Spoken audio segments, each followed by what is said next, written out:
सो अगर class 10 CBSE 2018 का काफ़ी इंपॉर्टेंट यहाँ पे एपी का क्वेश्चन है, काफ़ी इजी क्वेश्चन है पर इंपॉर्टेंट भी है साथ में। इस टाइप के क्वेश्चन हमेशा 100% पूछे जाते हैं सीबीएसई के द्वारा।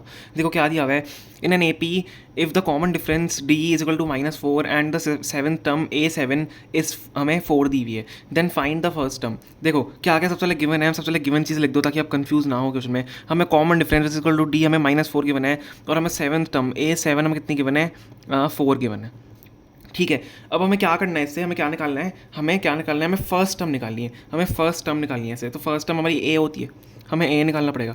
ठीक है, तो आपको फॉर्मूला पता होगा, एक फॉर्मूला होता है, क्या होता है, A N is equal to A plus N minus one D. ठीक है, ये फॉर्मूला होता है A N is equal to A plus N minus one D. तो हम इसमें क्या करेंगे, अब इसमें आपको वैल्यूज डालोगे आप। ठीक है, मतलब आपको सेवन टर्म दी हुई है तो A7 डालनी पड़ेगी हमको। A7 is equal to A plus 7 - 1 D। ठीक है, समझ में आ गया। हमें ए अगर 7 टर्म दी हुई है, हम तो यहाँ पे ये डालेंगे और बाकी हम कुछ डाल नहीं सकते। ठीक है, तो इसको कैसे सॉल्व करेंगे। देखो A7 दिया हुआ है, 4 है हमारे पास। 4 इज इक्वल टू ए हमें निकालना है, ए हमें कैलकुलेट करना है, प्लस 7 - 1 कितना है हमारे पास, 7 - 1 6 होता है। और डी हमारे पास कितना होगा, डी हमें कितना दिया हुआ है, डी हमें कितना दिया हुआ है, -4 दिया हुआ है। देखो डी यहाँ पे मैंने पहले गिवन में लिख दिया था -4। ठीक है, -4 से मल्टीप्लाई करना है, सिंपल था। तो 4 इज इक्वल टू ए -4, मतलब 6 - 4, 6 4 का कितना होता है 24 -24।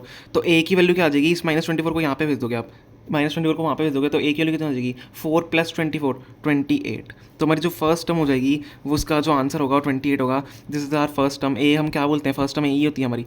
ठीक है, फर्स्ट टर्म हमारी यही होती है। तो हमने क्या किया, हमने सिंपल वाला फॉर्मूला लगाया, A N is equal to A plus N minus one D. Then हमें जो गिवन था A7 हमें गिवन था, A7 हमें क्या था, गिवन था। तो हमने यहाँ पे A7 की वैल्यू डाल दी, तो n-1 में भी आपको 7 डालना पड़ेगा। तो इस टाइप से आप इसको सॉल्व करोगे। ठीक है, समझ में आ गया। सबसे पहले क्या लिखोगे, गिवन लिखोगे आप, क्योंकि आप एग्जाम में भी आपको फॉर्मेट होता है, गिवन लिखोगे, गिवन आपको गिवन आप लिखोगे, देन आपको इस फॉर्मूले के भी मार्क्स होते हैं। अगर 2 मार्क्स का क्वेश्चन है, फॉर्मूला का 1 मार्क होगा, समझ रहे हो। तो आपको फॉर्मूला लिखना इंपॉर्टेंट है, फॉर्मूला आपको लिखना होता है।